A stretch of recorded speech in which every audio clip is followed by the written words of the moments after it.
নমস্কার, আমি প্রিয়ান সরকার।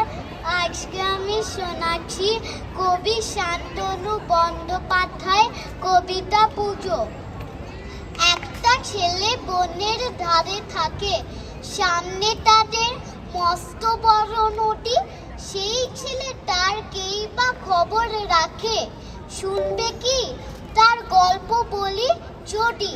মস্ত নদী ভাসছে এখন বানে, ঘর বাড়ি সব নদীর মধ্যিখানি। সেই ছেলেটা খুঁজছে কেবল মাকে, খিদের জ্বালায় কাকে বা আর ডাকে। অন্যদিকে এখন সবার ঘরে পুজোর আমেজ, কাশের হাসি ঝরে, বাজছে কাসর, ঢাকে পড়েছে কাঠি।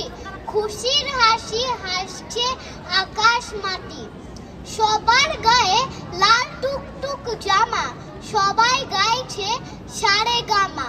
সেই ছেলেটা পেটটা কিন্তু খালি, জামা পড়েছে বুকের কাছে টালি।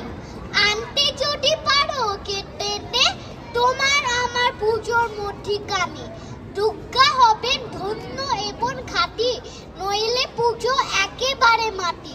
ধন্যবাদ। আরিগাতো গোজাইমাসিতা।